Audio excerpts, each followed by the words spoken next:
오늘은 십계명의 23번째 시간입니다.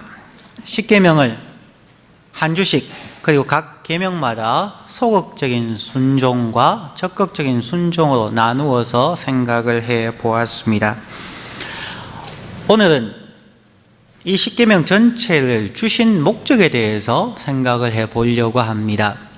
우리 사람들에게는 첫 인상이 중요합니다. First impression에 의해서 오랫동안 그 사람에 대한 선입견이 바뀌어지는 경우도 많습니다. 저와 여러분들은 십계명이라는 단어를 들을 때에 혹은 십계명을 읽게 될 때에 어떤 인상을 갖습니까? 힘들다, 지키기 힘들다, 어렵다 라는 것을 느끼십니까? 아니면 옛날 것이다, 구식이다 라고 생각을 하십니까?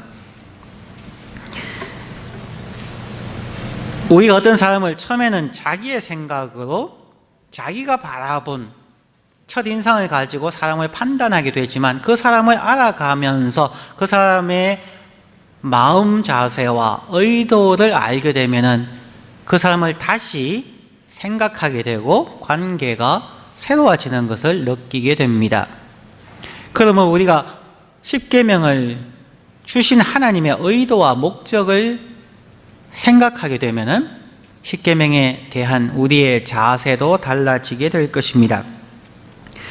오늘은 하나님께서 모세를 통하여 십계명을 주신 의도와 목적을 살펴보려고 합니다. 그러면서 우선 사람의 선입견이 사람과의 관계 속에서 어떻게 나타날 수 있는가에 대해서 인도의 간디가 영국에서 유학할 때의 일화들을 잠시 소개하면서 시작하려고 합니다. 인도의 성인이라고까지 칭송받는 똑똑하고 지도자인 간디가 영국의 유학 시절에 그는 자기가 식민지 국가의 청년이라는 마음 때문에 대학에 다니면서도 대학 교수에게 고개도 잘 숙이지 아니하고 뻣뻣하게 굴었습니다. 그가 대학에 다니는 기간 동안에 자신에게 고개를 절대 숙이지 않는 간디라는 젊은 학생을 아니 꼽게 여겼던 피터스라고 하는 교수가 있었습니다. 하루는 간디가 대학 식당에서 점심을 먹고 있는 피터스 교수 옆으로 다가가서 앉았습니다. 평소에 좋지 않게 생각했던 피터스 교수는 거드름을 피우며 간디에게 이렇게 말합니다. 간디 씨, 아직도 잘 모르는 모양인데 돼지와 새가 함께 앉아서 식사를 하는 경우는 없답니다. 그때 간디가 대답합니다. 걱정 마세요 교수님. 그럼 제가 다른 곳으로 날아가겠습니다. 복수심에 불탄 교수는 다음번 시험에서 간디에게 혼을 내게 하려고 노력했지만 간디는 만점에 가까운 점수를 받았습니다. 피터스 교수는 분을 사귀며 간디에게 다음과 같은 질문을 던집니다. 간디 씨가 길을 걷고 있다가 길 위에 2개의 자루를 발견했습니다. 한 자루에는 돈이 가득 들어있고 다른 자루에는 지혜가 가득 들어있습니다. 둘 중 하나만을 주울 수 있다면 간디 씨는 어떤 쪽을 택하겠습니까? 간디는 피터스 교수의 의도를 알았죠. 간디는 대답합니다. 그야 당연히 돈 자루죠. 피터스 교수는 쩌쩌쩌 혀를 차면서 대답했습니다. 내가 그 입장이었더라면 지혜를 택했을 겁니다. 그때 간디는 대답합니다. 사람들은 각자 자신이 가지고 있지 않은 것을 선택하는 것 아니겠습니까? 히스테리 상태에 빠진 교수는 간디의 시험지에 신경질적으로 idiot, 멍청이라고 적은 후 그에게 돌려주었습니다.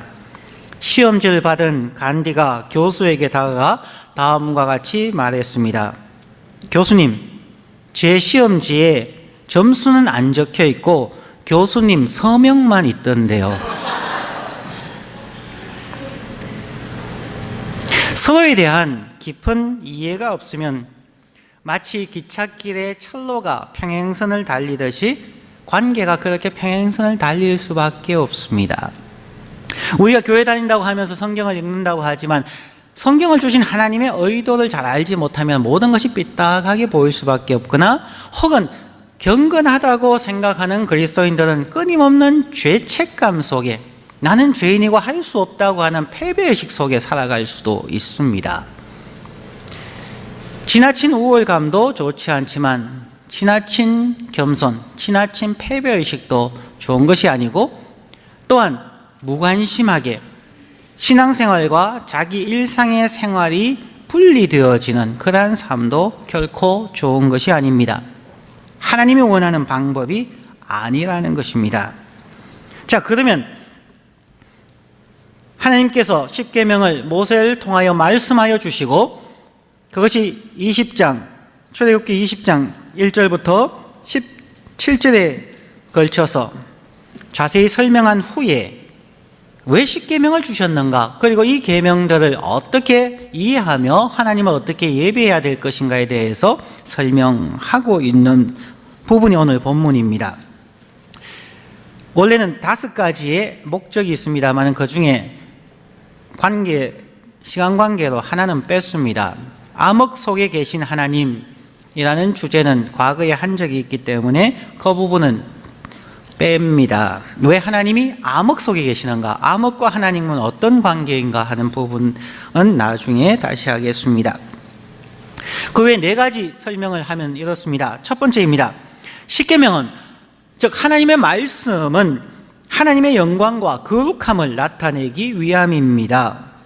하나님께서 모세에게 십계명을 말씀해 주시는 내용 바로 앞과 뒤에 동일한 광경을 기록하고 있습니다.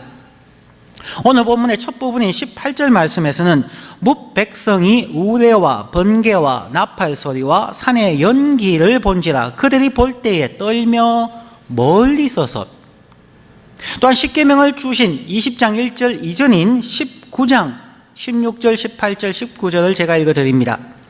제3일 아침에 우레와 번개와 빽빽한 구름이 산 위에 있고 나팔 소리가 심히 크니 진중 모든 백성이 다 떨더라. 18절 시내산의 연기가 자욱하니 여호와께서 불 가운데서 거기 강림하심이라.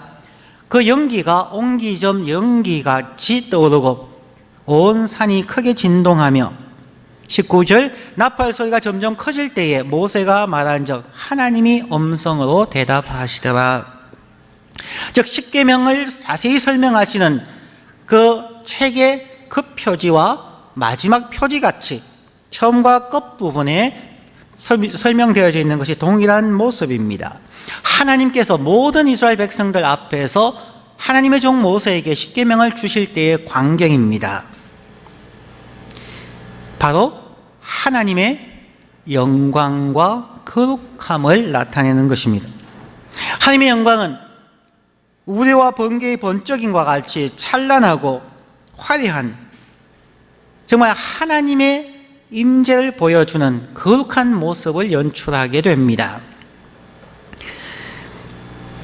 사람이 감히 만들어낼 수 없는 화려하고 찬란한 영광의 모습 앞에서 사람들은 감히 그 산에 접근할 수 없게 됩니다.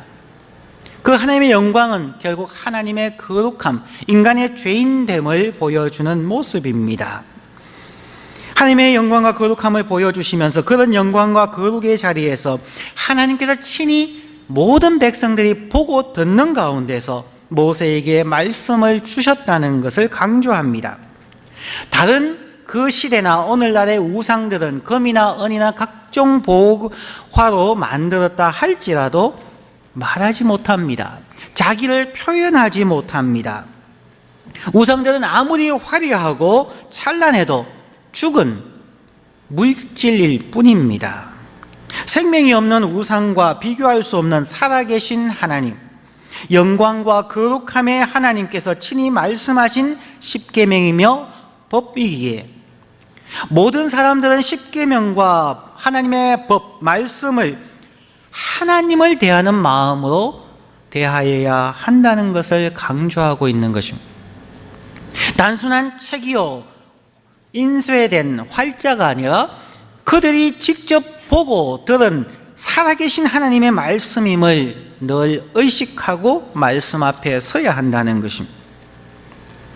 이스라엘 백성들이 살아계신 영광스럽고 거룩하신 하나님께서 시내산에 강림하심을 보고 또한 그들의 지도자 인간인 모세에게 친히 말씀하시는 것을 보고 떨며 멀리 서서 하나님의 산에 가까이 가기를 두려워하였습니다. 이러한 장엄한 모습을 보여주신 목적은 바로 십계명을 대하는 우리 모두의 마음과 자세가 어떠하여야 하는지를 분명하게 보여주시는 것입니다. 저희들이 성경을 읽는 것, 경건의 시간을 할 때에 우리는 하나님의 말씀과 십계명을 이렇게 영광스러운 거룩하신 하나님의 말씀으로 인식하고 두렵고 떨림으로 말씀 앞에 서며 경건한 마음으로 말씀을 듣고 묵상하며 순종하십니까? 살아계신 하나님의 말씀으로 마음에 새기고 현실 속에서 순종하기 위하여 우리는 정말 힘써 노력하고 있습니까? 사람들이 하나님을 친히 볼 수 없기에 하나님의 말씀을 주시면서 그러한 화려한 하나님의 영광과 거룩함을 보여주시면서 이것이 바로 살아계신 하나님의 말씀이다. 이 말씀을 대할 때마다 여러분이 직접 보고 들은 그 하나님을 기억하라고 하는 것입니다.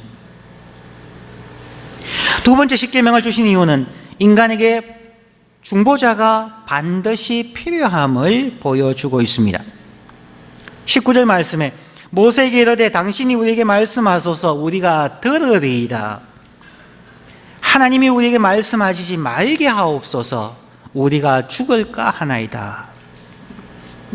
이스라엘 백성들이 시내산에 임하신 그 영광과 거룩하신 하나님 앞에서 그 광경을 바라보면서 자기가 죽을 것만 같았습니다. 영광과 거룩함의 하나님과 일상의 삶 속에서 죄악된 삶을 살아가는 우리 인간 사이에서는 도저히 건널 수 없는 간격들, 큰 구렁이 있음을 그들은 깨닫게 되었습니다. 그들의 눈으로 직접 목격하고 듣게 된 하나님, 그 영광과 거룩하심이 오히려 자신들을 불태워 버릴 것 같은, 마치 영광로 앞에 다가간 우리의 두려움과 같은 두려움을 느끼게 된다는 것입니다. 그렇게 거룩하고 영광스러운 하나님과 죄인이 어떻게 공존할 수가 있겠습니까?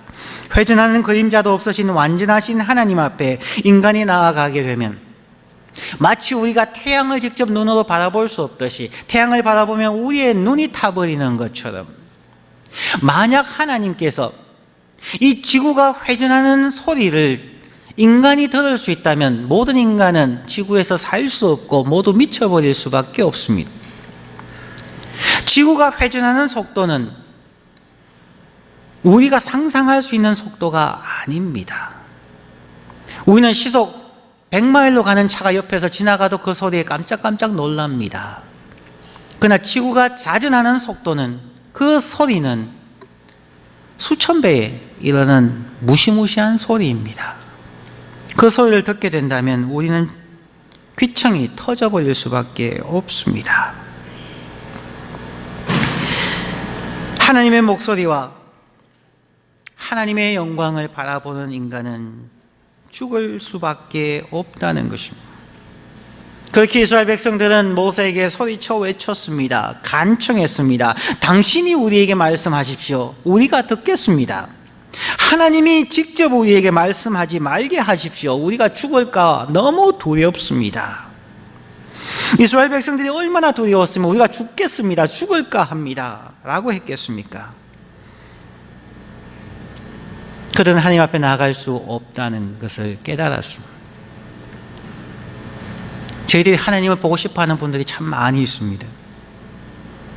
두 가지 중에 하나입니다. 하나는 하나님을 전혀 모르는 분이든지 아니면 지나치게 용감한 분들입니다. 하나님 앞에 나아가 본다는 것, 하나님을 만난다는 것은 정말 불가능한 것입니다. 제 개인적으로 한 번씩 고백한 적이 있을 겁니다. 제가 대학생 때, 대학원 시절 때 한국에서 신앙생활 할 때는 한때는 미친 적이 있었습니다. 화요일날 산기도 가고, 수요일날 수요예배 가고, 목요일날 또 기도원에 올라가고, 금요일날 밤 11시부터 새벽 5시까지 철야 기도하고, 토요일날 교회에 살고, 주일날 교회에 살았습니다. 어떤 신학생, 어떤 교육자보다도 대학생이고 대학원생인 학생이지만 일주일에 6일을 산기도, 기도원은 찾아다니고 교회에 다니고 그렇게 살았습니다. 사람들은 저를 향해서 어떨 때는 천사라고까지 말을 하기도 했습니다. 그때는 정말 하나님을 위해서 모든 것을 할 수 있다고 제가 생각을 했었습니다. 그러다가 어느 날 한번 하나님께 그런 기도를 드린 적이 있습니다. 하나님, 한 번만 하나님을 느낄 수 있게 해주십시오. 그 당시 저는 그렇게 뜨겁게 신앙생활하고 수많은 은사와 신비주의적인 것을 했기 때문에 저희 교회 담임 목사님께서 저 녀석과 친구들은 신비주의자들이니까 조심하라고 대학부 담임 목사님에게, 담당 목사님에게 그렇게 주의까지 주었을 만큼 저는 신비주의에 빠져 있었을 때가 있습니다. 하나님 단 한순간만이라고 얘기했는데 정말 하나님께서 0.000000001초의 기간 동안 느낄 수 있게 해주셨습니다. 제가 생각하기에 지금보다 수십 배 제가 경건했을 때입니다. 그 짧은 찰나를 느끼게 된 순간 저는 저 자신을 토해버렸습니다. 그냥 견딜 수 없어서 그냥 모든 것을 토해버릴 수밖에 없는, 그렇게 더럽고 불결할 수밖에 없는 저 자신을 보게 되었습니다.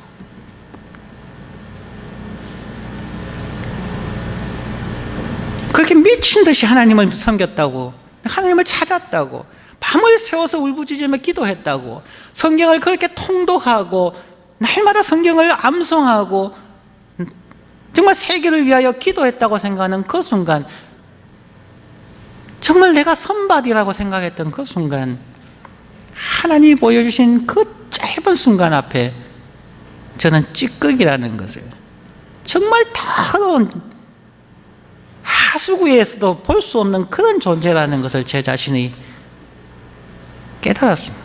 만약 제가 0.1초 동안 봤다면 저는 죽었을 겁니다. 그것이 저의 삶을 완전히 바꾸어 버렸습니다. 하나님 앞에서 최고의 노력을 해야 된다는 것을 배웠습니다. 최고의 하나님께 최고의 예배를 드리고 최고의 하나님 앞에 최고의 산제사로 살아야 한다는 것을 배웠기 때문에 정말 최선을 다해서 하나님을 사랑하고 이웃을 사랑하는 십계명을 지키는 삶을 살려고 노력합니다. 하지만 제가 어떻게 살아도 하루에 15시간을 성경 읽고 기도한다 할지라도 하나님 앞에 서면은 저는 토해버릴 수밖에 없는 배설물이라는 것을 저는 잊을 수가 없습니다. 그렇기 때문에 신앙의 체험을 가졌다고 손만 얹으면 사람이 죽은 자도 일어나고 뭐 별의별 신비주의적인 체험을 한다는 사람, 그것을 자랑하는 사람들 보면은 저는 참 안타깝습니다. 저가 과연 하나님을 아는 사람일까? 정말 거룩하시고 영광 가운데 계시는 하나님을 한 번이라도 생각해 보았을까? 한순간이라도 정말 옷가에라도 만져본 자일까 하는 생각을 하게 됩니다. 이스라엘 백성들이 말하는 하나님이 우리에게 말씀하지 못하게 해주십시오, 우리가 죽을 것 같습니다는 그 공포가 어떤 것인지 여러분은 상상하지 못할 겁니다. 저는 그들의 마음이 어떨 것인지 상상할 수가 있습니다. 정말 죽을 것 같습니다. 정말 다 토해버릴 것 같은, 모든 걸 다 토해내고 그냥 위에까지 나올 것 같은 그런 고통입니다. 하나님을 체험한 자들, 십계명을 체험한 자들에게는 하나님과 우리 사이에 반드시 중보자가 있어야 된다는 것을 깨달을 수밖에 없습니다. 그래서 그들은 두려움 속에서 당신이 우리에게 말씀하십시오. 중보자가 우리에게 말씀하십시오. 우리가 듣겠습니다. 순종하겠습니다. 라고 얘기합니다. 물론 속마음은 아닙니다. 두려움에서 나온 말일 겁니다. 그들이 하나님과 사람 사이에 중보자를 달라고 했을 때에 하나님은 모세를 통해서 중보자에 대해서 예언을 하십니다. 신명기서 18장 15절부터 19절 말씀입니다. 너희 하나님 여호와께서 너의 형제 중에서, 신명기서 18장 15절,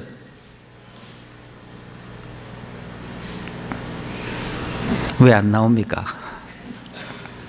너희 하나님 여호와께서 너의 형제 중에서 나와 같은 사람의 몸을 입은 선지자 하나를 너를 위하여 일으키시리니 너희는 그를 들을지어다. 이것이 곧 너가 총회의 날에 호렙산에서 너의 하나님 여호와께 구한 것이라. 곧 너가 말하기를 나로 다시는 나의 하나님 여호와의 음성을 듣지 않게 하시고 다시는 이 큰 불을 보지 않게 하소서. 두렵건대 내가 죽을까 하나이다 하매 여호와께서 내게 이르시되 그들의 말이 옳도다. 내가 그들의 형제 중에 너와 같은 선지자 하나를 그들을 위하여 일으키고 내 말을 그 입에 두리니 내가 그에게 말하는 명하는 것을 그가 무리에게 다 고하리라. 무릇 그가 내 이름으로 구하는 내 말을 듣지 아니한 자는 내게 벌을 받을 것이요.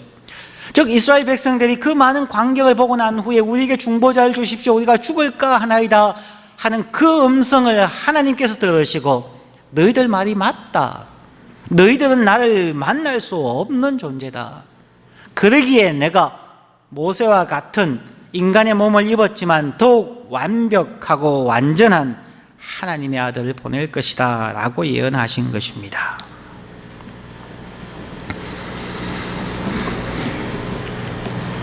사람들은 하나님께서 중보자를 보내면 우리가 듣고 순종하겠습니다 라고 했지만 하나님께서 진실로 중보자를 이 땅에 보내주셨을 때에 그들은 순종하지 않았습니다.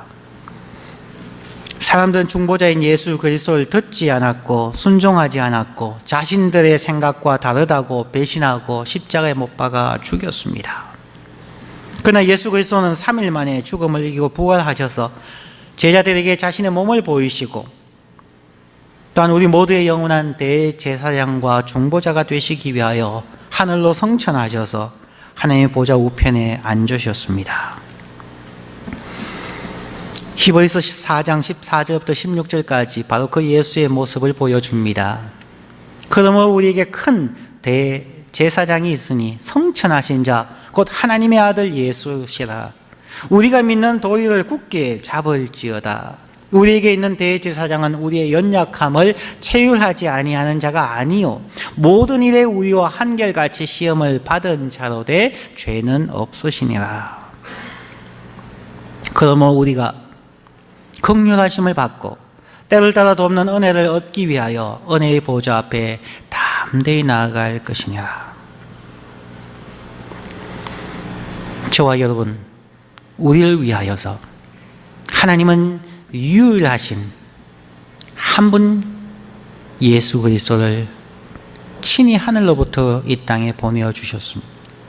우리와 같은 인간의 몸을 입고 인간의 어려움과 고통을 몸소 체험하셨습니다. 죄는 없으십니다. 그분이 바로 저와 여러분, 우리와 하나님 사이의 유일하신 중보이십니다. 그분은 우리를 사랑하실 뿐만 아니라 지금도 하나님의 보좌 우편에서 여러분을 위하여서 기도하고 계십니다. 하나님의 말씀을 성령을 통하여 우리에게 말씀해 주시고 우리의 기도와 우리의 예배의 삶을 하나님 앞에 전달하고 계십니다.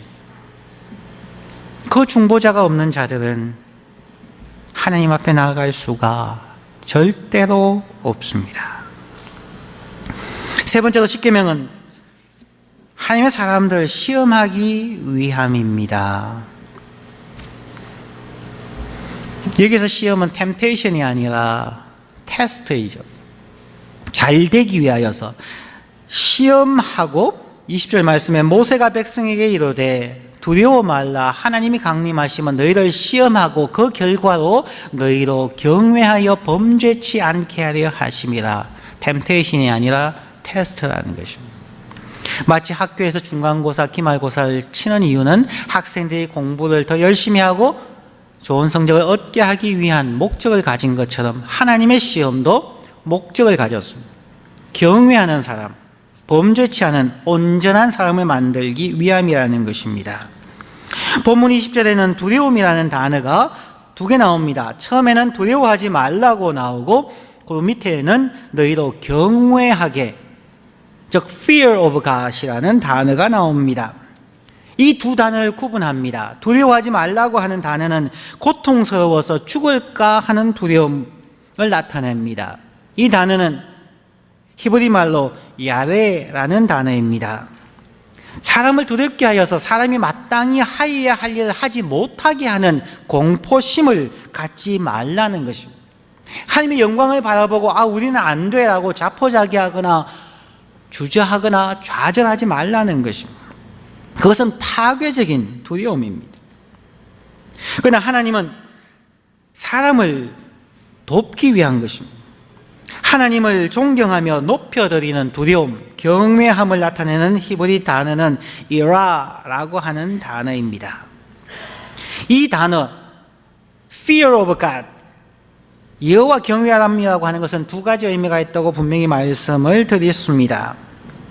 하나님의 임재하심을 의식함으로 존경하는, 경외하는 마음을 갖는 것과 두 번째는 하나님의 말씀을 먼저 순종하려는 삶의 의지와 태도를 표현하는 단어입니다. 하나님의 영광 앞에 서고자 하는 인식과 하나님의 말씀에 대한 순종의 자세를 얘기합니다. 하나님께서 십계명을 주신 이유는 우리가 할 수 없다는 자포자기가 아니라 예수 그리스도를 통하여서 우리가 하나님의 임재를 의식하고 하나님 앞에 주께서 도우시는 은혜로 말미암아 순종할 수 있게 하기 위함이라는 것입니다. 하나님은 사람들을 심판하고 파괴하기 위해서 오신 분이 절대 아닙니다. 하나님은 하나님의 말씀과 십계명을 통하여 우리가 누구인지를 깨닫게 하고 우리가 어떤 성향을 갖고 있는 자들인지, 우리가 무엇을 할 수 있고 무엇을 할 수 없는지를 알 수 있도록 우리를 테스트하기 위하여서 십계명을 주셨다는 것입니다.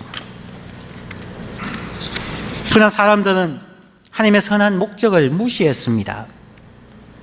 하나님의 시험을 플렁크했다는 것입니다. 낙제했다는 것입니다. 대체로 세 가지로 사람들은 하나님의 시험을 통과하지 못했습니다.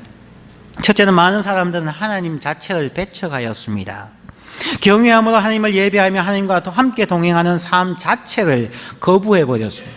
무신론자들입니다. 신은 존재하지 않는다고 얘기했습니다. 두 번째는 많은 사람들은 종교 생활을 한다고 교회에 나가지만 실제의 삶 속에서 하나님의 말씀을 불순종함으로써 하나님의 영광과 거룩함과 조화될 수 없는 삶을 살아가고 있습니다. 회개하지 않는 죄가 있는 곳에 하나님의 영광과 거룩함은 임재할 수가 없습니다. 세 번째는 많은 사람들은 하나님께서 직접 보내주신 중보자 예수 그리스도를 나의 주 나의 하나님으로 영접하지 않고 배척했습니다. 예수 그리스도도 한 명의 성인이고 한 명의 선지자일 뿐이라고 생각하는 사람들이 있습니다. 이러한 사람들은 많은 경우에 자기가 자기 삶의 주인으로 행세하고 있습니다. 사람들은 하나님과 하나님의 말씀과 하나님이신 중보자 예수 그리스도를 배척하고 자신의 지식과 노력과 선함으로 하나님께 나아가려고 노력하였습니다. 사람들은 철학적인 사고나 자기의 지식으로 하나님을 알고 하나님께 나아가려고 했습니다. 어떤 사람들은 자기의 선행으로 자기의 신앙적인 노력의 열매로 하나님께 나아가려고 했습니다. 또 어떤 사람들은 자신의 죄악된 육체와 정신을 다스리기 위하여 금욕 생활을 하거나 고행으로서 하나님께 나아가려고 했습니다. 그러나 그 누구도 사람의 지식이나 철학이나 선행이나 금욕 생활로 하나님께 나아갈 수가 없습니다. 성경은 분명하게 얘기합니다. 오직 한 분이신 중보자 예수 그리스도를 통해서만, 오직 예수 그리스도를 나의 구주시요 나의 주인이라고 고백하고 그분의 말씀에 순종함을 통해서만 영광과 거룩하신 하나님 앞에 나아갈 수 있습니다. 그것이 바로 십계명을 주신 세 번째 목적입니다. 그러면 예수 그리스도를 구세주로 영접한 우리 그리스도인들은 어떻게 하나님 앞에 나아가서 어떠한 자세로 하나님께 예배해야 할까요? 십계명을 주신 네 번째 이유는 하나님께 어떻게 예배해야 하는지를 보여주기 위함입니다. 23절부터 26절에 나오는 부분입니다. 오늘 성경 본문 3절부터 6절의 말씀에서 크게 세 가지로 우리가 어떻게 하나님 앞에 나아가서 예배해야 되는지를 보여줍니다. 자, 어떻게 예배해야 할까요? 우리의 삶 속에 한번 적용시켜 보시고 어떻게 우리가 예배해 왔는지를, 신앙생활을 해왔는지를 한번 점검해 보시기를 바랍니다. 첫째, 우리 자신을 돕기 위하여 예배의 우상을 만들지 말라입니다. 23절 말씀입니다. 너희는 나를 비겨서 은으로 신상이나 금으로 신상을 누구를 위하여? 너희를 위하여 만들지 말고 우리의 만족을 위해서, 우리의 도움을 위해서, 우리의 어떤 진보를 위하여서 신앙적인 상징물이나 우상을 만들지 말라는 것입니다. 혹은 사람의 생각으로 하나님을 영화롭게 하겠다는 생각으로 십자가를 금으로 장식하거나 사람들이 생각하는 상상 속에 어떤 형상, 하나님의 형상을 만들거나 혹은 전통을 만드는 것도 안 됩니다. 오직 성부, 성자, 성령 하나님만이 예배 받으셔야만 합니다. 사람의 눈에 보이기 위하여 하나님의 형상이나 장식 등을 만들지 말라고 명령합니다. 그것이 하나님의 초상화이든 십자가이든 관계없습니다. 우리 자신을 위하여서 형상을 만들지 말아야 합니다. 두 번째로 어떻게 예배의 장소에 나아가야 합니까? 화려한 거칠의 제단을 만들지 말라는 것입니다. 본문 24절과 25절 말씀입니다. 내게 토단을 쌓고 흙으로 제단을 쌓고 그 위에 너의 양과 서로 너의 번제와 화목제를 드리라. 내가 물은 내 이름으로 기념하게 하는 곳에서 너에게 강림하여 복을 주리라. 너가 내게 혹시 돌로 단을 쌓거든 다듬은 돌로 쌓지 말라. 너가 정이라는 도구를 사용하여서 그것을 만들면 쪼면 부정하게 함이니라. 하나님께서 분명하게 말씀하셨습니다. 제단을 흙으로 쌓으라는 것입니다. 흙은 가장 흔하게 어디에서나 구입할 수 있는 재료입니다. 하나님을 위한다면서 하나님의 나라를 위하여 드려지는 헌금을 화려한 제단이나 교회 건물에 허비하지 말라는 말씀입니다. 누구나 쉽게 하나님께 예배드릴 수 있는 제단을 만들라는 것입니다. 남녀노소 빈부격차 없이 배운 자나 배우지 못하는 자 누구나 쉽게 접근할 수 있는 제단을 만들라는 것입니다. 또한 흙으로 제단을 쌓으라는 것은 가장 중요한 원리 중에 하나가 이 땅에서의 예배는 일시적인 temporary 하다는 것을 예배자들에게 각인시켜 주라는 것입니다. 이 땅에서 화려한 제단과 교회 건물을 짓게 되면 사람들은 교회 건물을 자랑하고 거기에 자부심을 느끼게 되며 하나님이 없어질 수도 있습니다. 교회 건물의 재산 때문에 교인들 간에 싸우게 되고 하나님의 영광 자체를 가리우는 경우도 허다합니다. 이 땅에 우리가 쌓아가는 제단과 교회 건물들은 하나님께서 일시적인 한순간의 예배의 처소임을 예배자들에게 가르칠 수 없을 수도 있다는 것입니다. 영원한 예배의 처소 혹은 제단은 영원한 천국에만 있습니다. 이 땅에서 쌓아가는 하나님의 영광을 위해 쌓아가는 화려하고 거룩한 제단들도 우상입니다.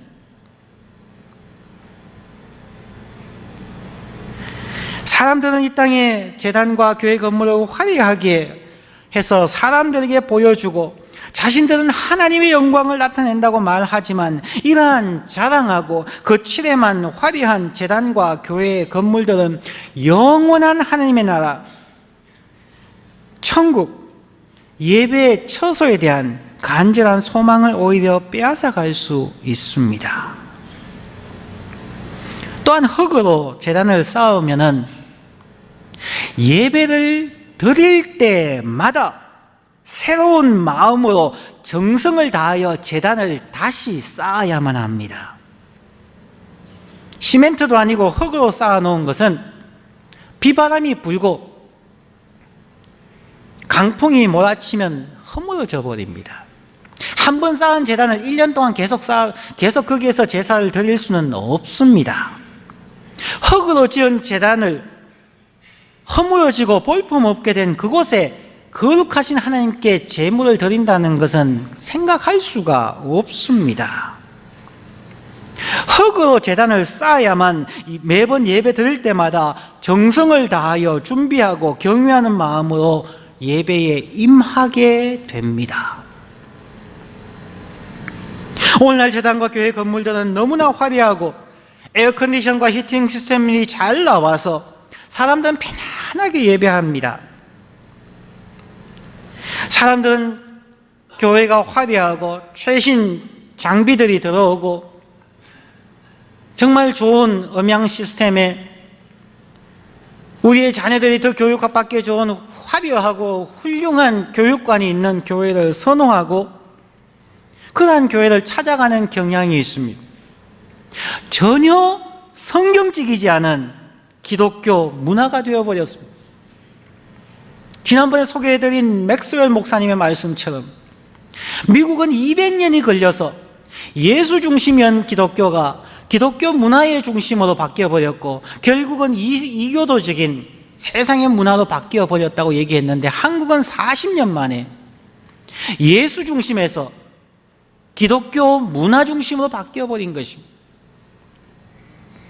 기독교 문화는 화려한 건물에 화려한 음악에 사람들이 보기에 좋아하는 그러한 환경 속에서 하는 것이 마치 하나님을 영화롭게 하고 예배하는 것이라고 착각하는 것입니다.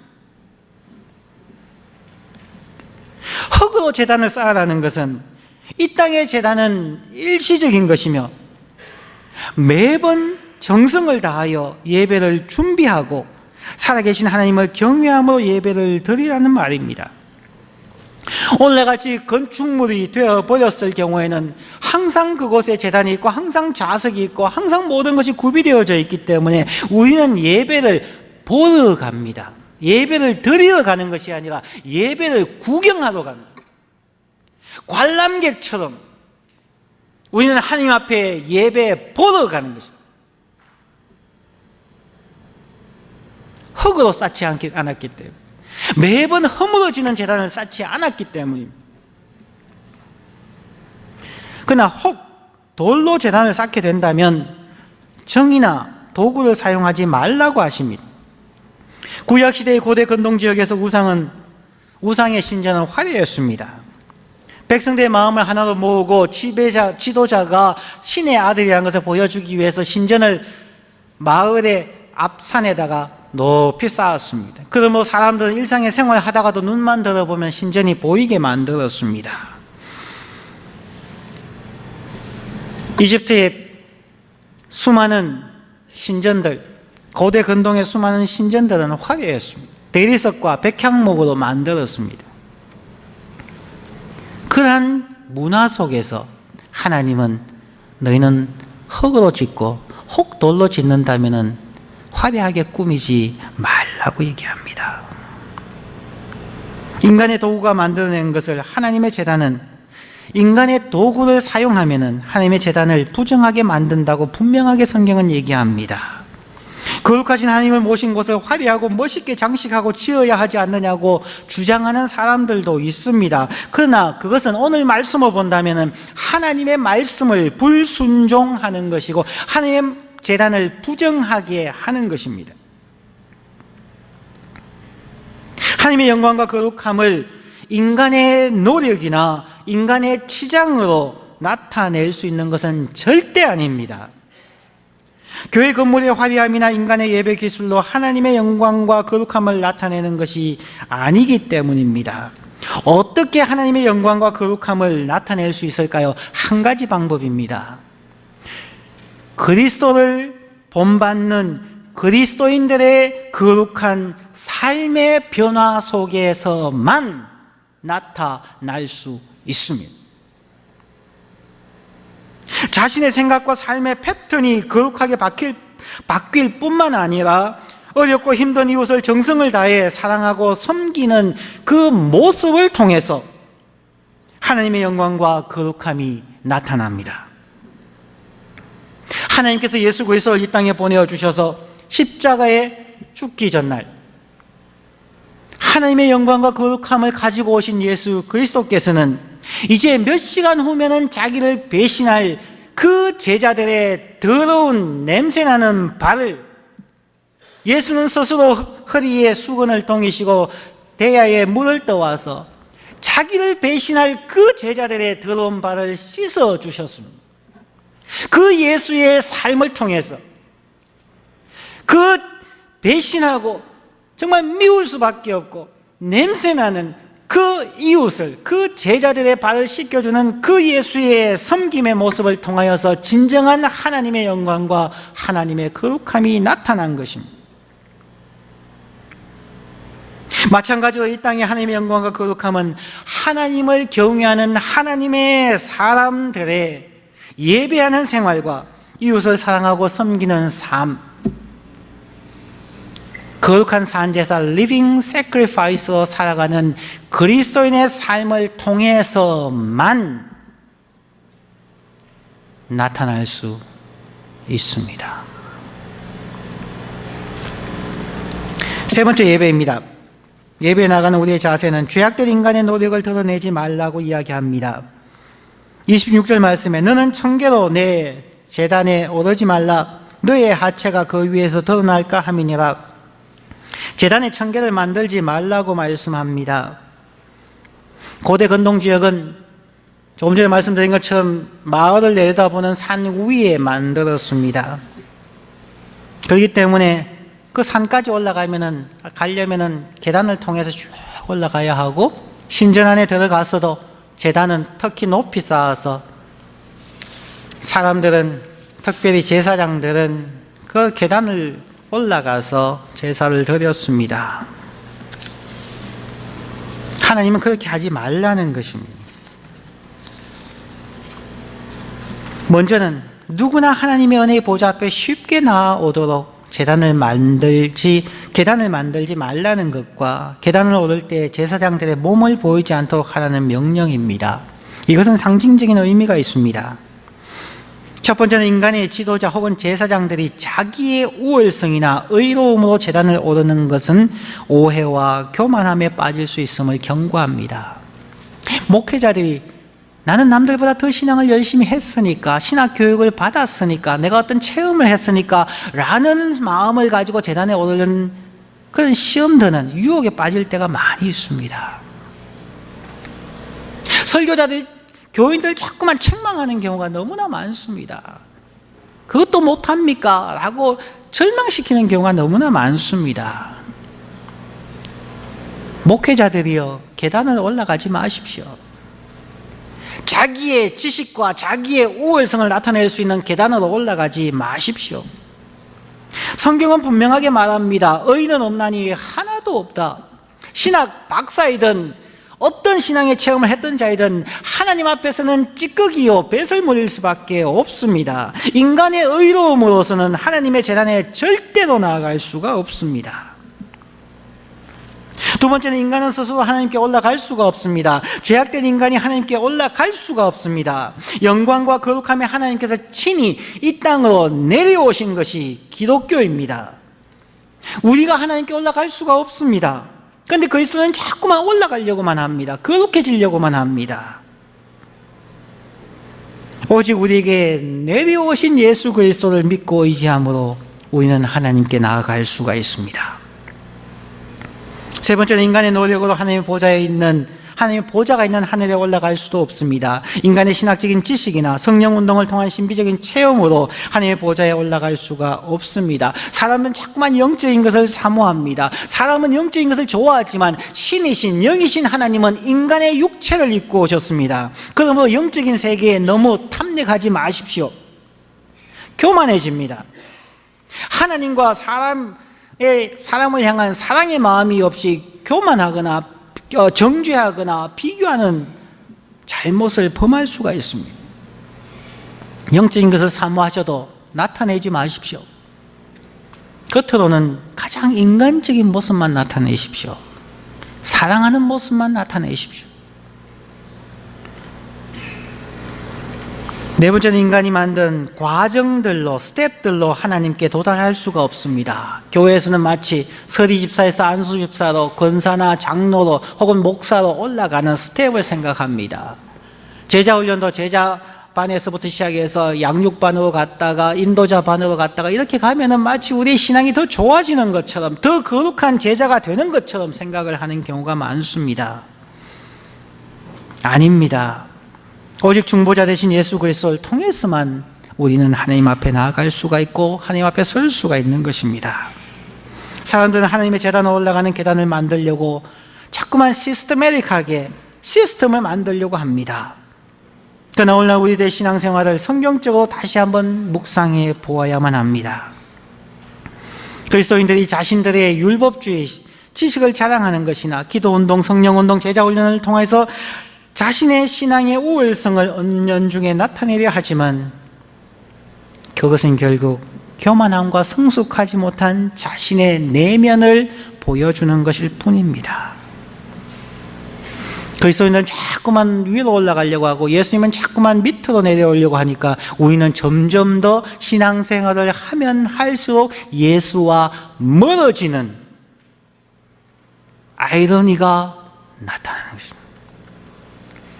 사람들은 화려한 제단에 성전을 짓고 하나님을 만나기 위해서 교회 안으로 들어오시는데 예수 그리스도는 하나님의 보좌에서부터 인간을 사랑하여서 사람들이 가지 않는 낮고 험한 곳으로 예수는 자꾸만 밖으로 나가시는 것입니다.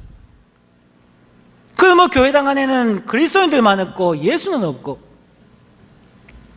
세상에는 예수는 있는데 그리스도인들이 없는 우스꽝스러운 모습이 되어 버리고 있는 것입니다. 우리의 신앙 때문에, 우리의 편협한 성경적인 지식과 체험 때문에 하나님과 혹은 예수님과의 관계가 점점 멀어지고 있지 않는지 오늘 말씀을 중심해서 다시 한번 꼭 점검해 보십시오. 우리가 계단을 올라가면은 우리의 마음은 더욱 삭막해지고 경쟁과 좌절만 깊어집니다. 우리는 하나님 앞에서 다 죄인입니다. 우리는 다 회개하고 우리의 연약함을 고백하고 서로 위로하고 격려하면서 오직 예수 그리스도의 사랑과 헌신 앞에서 하나 되어질 때에 우리는 십자가 위에서 하나님을 만날 수가 있습니다. 오늘 십계명을 주신 하나님의 말씀을 우리에게 주신 목적에 대해서 살펴보았습니다. 내용이 좀 깁니다.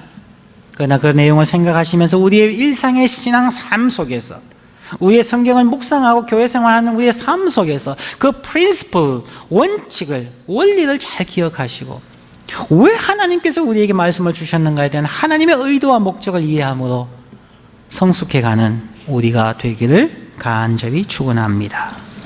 기도하겠습니다.